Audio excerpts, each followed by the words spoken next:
Hello friends, my name is Manisha Kasar. आपण मागे science 2 चे third chapter means life process in living organism part 2 चे starting केलेली होती. याचा फर्स्ट लेक्चर व्हिडिओ बघितला होता.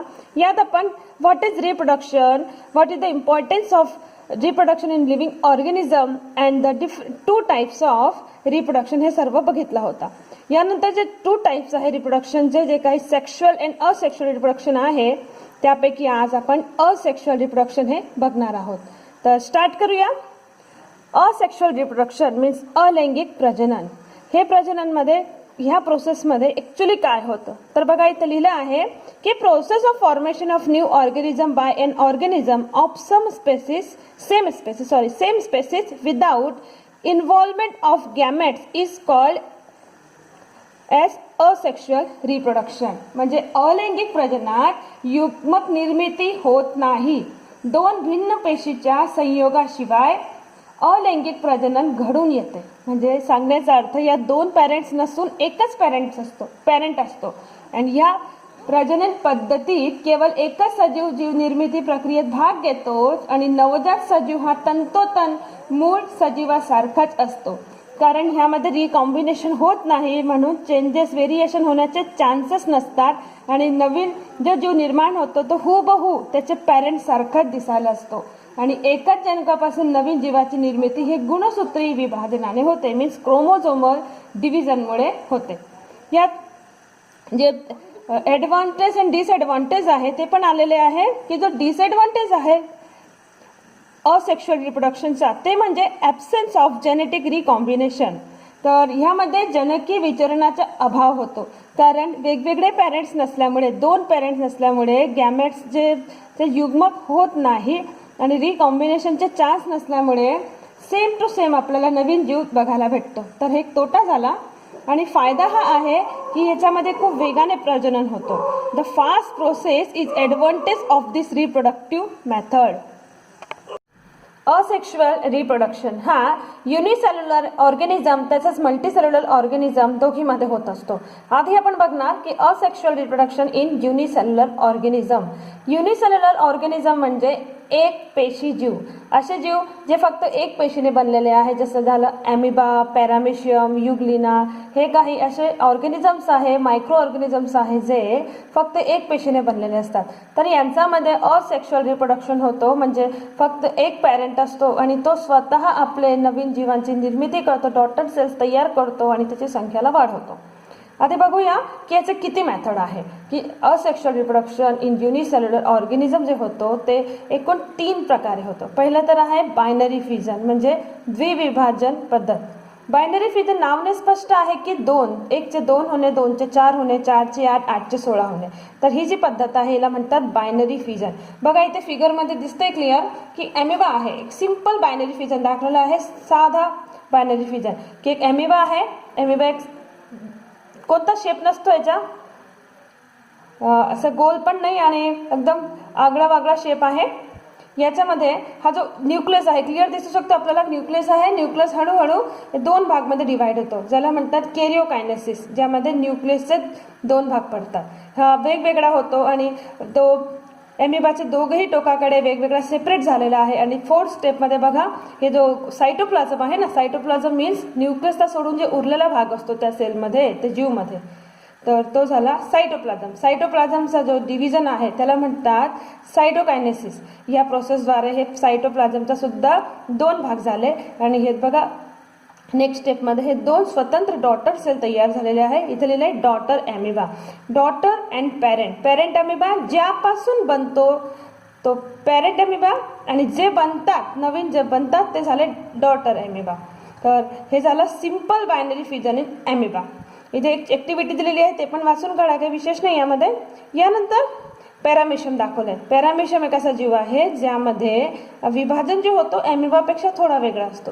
आधी बघा याची संरचना कशी असते. एक स्लीपर, चप्पल सारखीची संरचना आहे. यामध्ये न्यूक्लियस तुम्ही क्लिअर बघू शकतात की जो प्रोकॅरियोटिक्स बॅक्टेरिया आहे, protista, amoeba, paramecium, euglena etcetera, and eukaryotic cell organelle जसे लाईक मायटोकॉन्ड्रिया झाले अँड क्लोरोप्लास्ट झाले, हे असेक्शुअल रिप्रोडक्शन बाय बायनरी फ्युजनने करतात. आणि ह्या प्रोसेसमध्ये the parent cell divides to form two simple daughter cell in binary fission occur either by mitosis or amitosis. हे जे आहे ते मायटोसिस प्रोसेसद्वारे होतो. हे जे मी तुम्हाला पार्ट फर्स्टमध्ये दाखवलेलंच होतं की मायटोसिस म्हणजे जे सदर विभाजन सूत्री आहे ते, किंवा अमायटोसिस पद्धतीने, दोघी पद्धतीने इथे यांचं विभाजन होतो आणि हे नवीन डॉटर सेल तयार करतात. पॅरामेशियममध्ये बघा तुम्ही, हे न्यूक्लियस दिसत आहे क्लिअर. न्यूक्लियसचे दोन भाग पडत आहे बघा, हळूहळू थोडंसं ताणलं जातं आणि याचे दोन भाग होणार आहे. पुढच्या स्टेपमध्ये याचे दोन भाग वेगवेगळे टोकाकडे सेपरेट होताना दिसत आहे. त्यानंतर हे दोन नवीन डॉटर सेलचे निर्मिती झालेली आहे आणि हे पेशंट मोठे झाल्यावर एक वेगवेगळे स्वतंत्र पॅरामेशियम तयार झालेले आहे. मग यांची ग्रोथ झाल्यावर हे सुद्धा आता यांचा 1 चे 2, 2 चे 4 असे नवीन पॅरामेशियम, डॉटर पॅरामेशियम हे तयार होतील आणि यांची संख्या वाढतील. एक्सेस ऑफ फिजन और division is different in different protist. तर जो डिव्हिजनचा अँगल आहे, जो अक्ष आहे, ते वेगवेगळे प्रोटिस्टमध्ये, वेगवेगळे जीवांमध्ये वेगवेगळी असू शकते. लाईक अमिबा जो आहे तो divide in any shape plane due to lack of specific shape. अमिबाचा को पर्टिक्युलर शेप नसल्यामुळे त्याच्यामध्ये जो डिव्हिजन होतो तो अगदी साध्या प्रकारचं डिव्हिजन आहे. Hence it is called an simple binary fission. But paramecium called as divides bye transverse binary fission. तुम्ही पॅरामेशियममध्ये बघा, हे ट्रान्सफर बायनरी फिजन होता, म्हणजे आडव्यामधून असं फिजन झालं आहे आतमधून, जसं आपण लिंबूची फोड कापतो तसं. याला म्हणतात transverse binary fission. And where is euglena बघा, खाली युग्लिना आहे, याचा जो डिव्हिजन आहे तो असा उभा झालेला आहे बघा. हा युग्लिना हा स्वतःला असं वरतून असं वेगवेगळ्या 2 भाग करून घेतो बघा. हा युग्लिना आहे, हा याला म्हणणार parent euglena. And binary fission is usually perform by living organism during favourable condition. ठीक आहे, आपण आधी युग्लिनाला बघूया. युग्लिना जे आहे, एक पॅरेंट युग्लिना आहे इथे. याचे हळूहळूचे 2 भाग होता, फुगीर होतो इथून 2 भाग होता आणि बघताय तुम्ही न्यूक्लियस जे आहे याचे 2 भाग होता इथे. हळूहळू हे जो सेपरेट होत जातील, हे जे कॅरिओकायनेसिस प्रोसेसद्वारे सेंटर जो आहे, जो न्यूक्लियस आहे याचे विभाजन होतं आधी आणि त्यानंतर हळूहळू सायटोकायनेसिस प्रोसेसमुळे हे सायटोप्लाझम जे आहे, आईट साईडचा जो उरलेला भाग आहे याचा सुद्धा डिव्हिजन होतो आणि हळूहळू शेवटी हे जाऊन 2 डॉटर सेलमध्ये डिवाइड होतो हे युग्लिना. लक्षात येतोय? तर हे जो वरतून हुब्यामधून जे डिव्हिजन होतो याला नाव दिलं गेलं आहे लॉंगिट्युडिनल बायनरी फिजन. हुब्यामधून ज्याला आपण म्हणणार व्हर्टिकल डिव्हिजन. ठीक आहे, व्हर्टिकल डिव्हिजनने युग्लिनाचा डिव्हिजन होतो. हे सुद्धा बायनरी फिजन आहे. तर बायनरी फिजन 3 प्रकार झाला. एक्सिस अकॉर्डिंग, पहिला तर सिम्पल बायनरी फिजन जे अमिबामध्ये होतो. सेकंड ट्रान्सवर्स बायनरी फिजन जे पॅरामेशियममध्ये होतो आडव्यामधून. अँड थर्ड लॉंगिट्युडिनल बायनरी फिजन जे युग्लिनामध्ये आपण आता बघितला, म्हणजे हुब्यामधून vertically. So binary fission is usually performed by living organisms during favorable condition. Favourable condition, अनुकूल परिस्थिती असेल तेव्हा बायनरी फिजन हा जनरली लिव्हिंग ऑर्गॅनिझममध्ये होतो आणि अवेलेबल ऑफ अबॉन्डेड फूड मटेरियल. त्याचसोबत एक प्रचूर मात्रामध्ये जेवणही असला पाहिजे. म्हणजे फेवरेबल कंडिशन मीन्स सगळं वातावरण वगैरे व्यवस्थित पाहिजे आणि जे फूड मटेरियल हे सुद्धा भरपूर मात्रामध्ये असेल तर त्यावेळेस हे जे युनिसेल्युलर ऑर्गॅनिझम्स आहे यांच्यामध्ये बायनरी फिजन होतो. ॲक्च्युली सर्व लिव्हिंग ऑर्गॅनिझममध्ये फेवरेबल कंडिशन असेल तेव्हाच बायनरी फिजन हो किंवा मल्टिपल फिजन होत असतात. आय होप तुम्हाला हे जो asexual reproduction in unicellular organism आहे विथ 3 मेथड्स बायनरी फिजन, हे फर्स्ट बायनरी फिजन हे तुमच्या लक्षात आलं असेल. सेकंड मेथड जी आहे असेक्शुअल रिप्रोडक्शन इन युनिसेल्युलर ऑर्गॅनिझमची ती आहे मल्टिपल फिजन. नावाने स्पष्ट आहे, मल्टिपल म्हणजे अनेक. ज्या पद्धतीने बायनरी म्हणजे 2 असतात तर मल्टिपल म्हणजे अनेक, म्हणजे एक पॅरेंट सेलपासून एक अनेक डॉटर सेल इथे तयार होणार आहे. Asexual reproduction by multiple fission is performed by amoeba and other simple protists. Asexual reproduction जे मल्टिपल फिजनद्वारे अमिबा तसेच दुसरे प्रोटिस्टमध्ये सुद्धा होतो. अमिबामध्येही मल्टिपल फिजन होतो. Amoeba stop the formation of a pseudopodia. आता सुडोपोडिया काय असतो? एक आभासी पाद असतात, आभासी पाय असतात ज्याच्या मदतीने अमिबा हा जे लोकोमोशन करतो, चालतो. मग जेव्हा movement of whenever there is lack of food or any other type of adverse condition, जेव्हा काही जेवणाचा अभाव असतो किंवा प्रतिकूल परिस्थिती त्यालाच म्हणतात ना की जेव्हा लॅक ऑफ फूड असतो त्यावेळेस तो त्याच्या फॉर्मेशन एक असं गोल राऊंड टाईप बनवून घेतो. राऊंड त्याचा जो असा विचकटचा असा आकृती आहे ना आगळं वागळं त्याला चेंज करून तसं गोल राऊंड आकृती बनवून घेतो आणि and form protective covering around plasma membrane आणि त्याच्या प्लाझ्मा मेम्ब्रेनच्या अवतीभोवती एक प्रोटेक्टिव्ह कव्हर असा गोल कव्हर बनवून घेतो. And such encysted amoeba or any other protist, तर अमिबाचा असा जो शेप आहे याला सिस्ट म्हणतात.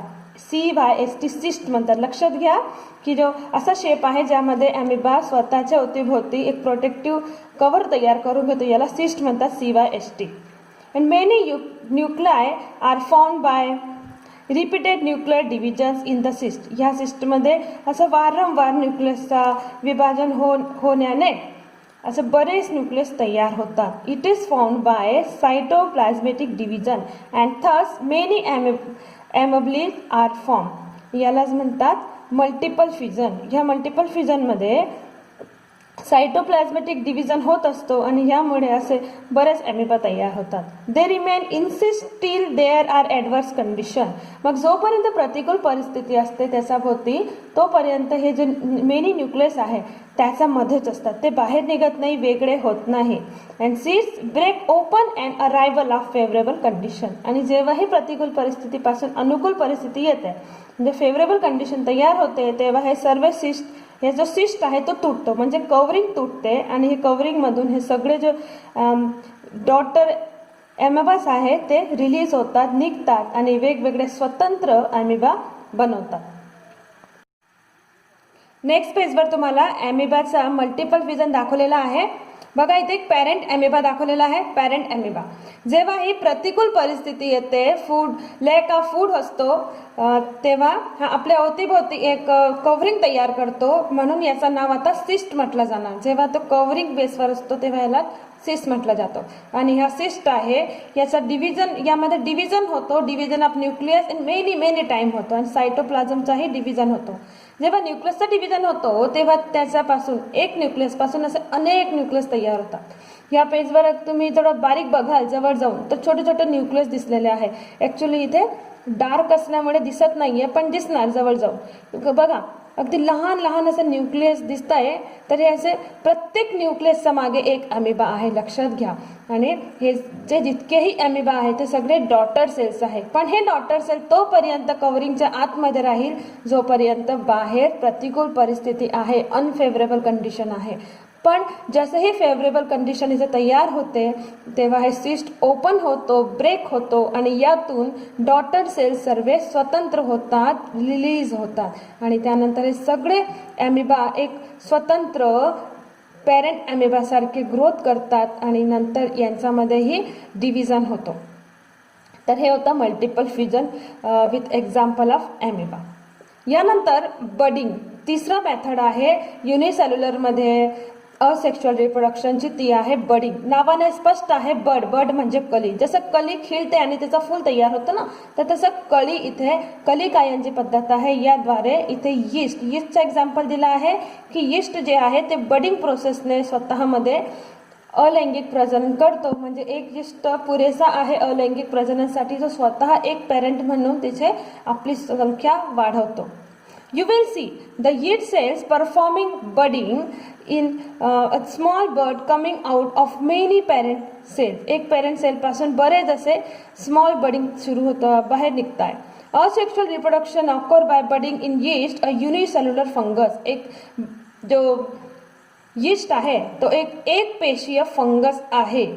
यामध्ये असेक्शुअल रिप्रोडक्शन होतो and yeast cell produces 2 daughter nuclei by mitosis division. जो यीस्ट आहे त्याची एक सेलमध्ये मायटोसिस डिव्हिजनद्वारे 2 डॉटर सेलची निर्मिती होते. So as to produce by budding. हे सर्व बडिंगद्वारे होते. This yeast cell is called as parent cell. आता ही जी यीस्ट सेल आहे ती पॅरेंट सेल म्हटली जाते. अजून याच्यामध्ये डिव्हिजन होणे बाकी आहे. आता याचं डिव्हिजन होणार मग. यानंतर याचं डिव्हिजन झाल्यावर एक small use appear on the surface of parent cell. याचा अवतीभोवती एक असा बल्ब तयार होतो. बल्ब म्हणजे कसा फुगीरपणा येतो. बल्ब समजतं तुम्हाला? जसं एखादी वेळेस आपल्याला कपाळवर कोणती चोट लागते तेव्हा त्याच्यावर असा फुगीर असे संरचना तयार होते, याला फुगीरपणा म्हणतात, बल्ब म्हणतात. तर यीस्टचे सिंगल सेल आहे त्याच्यावरही असा बल्ब तयार होतो आणि ह्यापासून तो बल्ब हळूहळू वेगळा होण्याचा प्रयत्न करतो. मग त्या स्वरूपात जो न्यूक्लियस आहे तो यापासून वेगळा होतो. न्यूक्लियसचे 2 भाग पडतात. And this bulb is actually a bird. हा जो बल्ब आहे, जो फुगीर भाग आहे, तो ॲक्च्युअली एक नवीन बर्ड आहे ह्या ठिकाणी आणि तो बर्ड सेपरेट होण्यात येतो. 1 of the 2 daughter nuclei inter this bird. 2 पैकी एक न्यूक्लियस याच्यामध्ये प्रवेश करतो. बघा, हे जो न्यूक्लियस आहे याचे 2 भाग पडतात इथे सेकंड स्टेपमध्ये आणि हा हळूहळू वेगळा होतो. After sufficient growth bud appears from the parent cell. थोडीशी ग्रोथ झाल्यानंतर मग तो पॅरेंट सेलपासून असा वेगळा दिसून येतो. And start to live independent as a daughter yeast cell. आणि तो डॉटर यीस्ट सेल सारखा एक इंडिपेंडेंट त्याचं अस्तित्व घेऊन असतो. आणि मग त्यानंतर परत असा बल्ब तयार होतो आणि परत त्याची एक डॉटर सेल तयार होते. म्हणजे प्रत्येक यीस्ट सेलपासून असे 2 डॉटर सेल तयार होतात आणि प्रत्येक सेलमध्ये आपापला हे प्रजनन एक कंटिन्यू सुरू असतो. आणि हे जे यीस्ट सेल आहे अशा पद्धतीने बडिंग प्रोसेसने इथे आपला अलैंगिक प्रजनन जे आहे ते पूर्ण करतो. आय होप फ्रेंड्स तुम्हाला जो asexual reproduction in unicellular organisms आहे ते लक्षात आलं असेल की हे जो युनिसेल्युलर ऑर्गॅनिझममध्ये असेक्शुअल रिप्रोडक्शन हे 3 प्रकारे होतो. पहिला तर binary fission, second multiple fission आणि थर्ड बडिंग. याचे वेगवेगळे एक्झाम्पल आपण विथ डायग्राम घेतलेले आहे. आय होप तुमच्या लक्षात आलं असेल. तर या पुढच्या व्हिडिओमध्ये asexual reproduction in multicellular organism बघणार. मोठे मोठे जीव जे आहे, बहुपेशी जीव, त्यांच्यामध्ये असेक्शुअल रिप्रोडक्शन कशा पद्धतीने होते ते बघणार. मग याचेही वेगवेगळे मेथड्स आहे. Fragmentation, regeneration, budding, vegetation, propagation हे सर्व आहे. म्हणून हे सगळे डीपमध्ये जाणार आहेत. आपण हे पुढच्या व्हिडिओमध्ये बघूया. हां, तर आजचा व्हिडिओ आवडला असेल तर प्लीज लाईक अँड शेअर करा. थँक्स.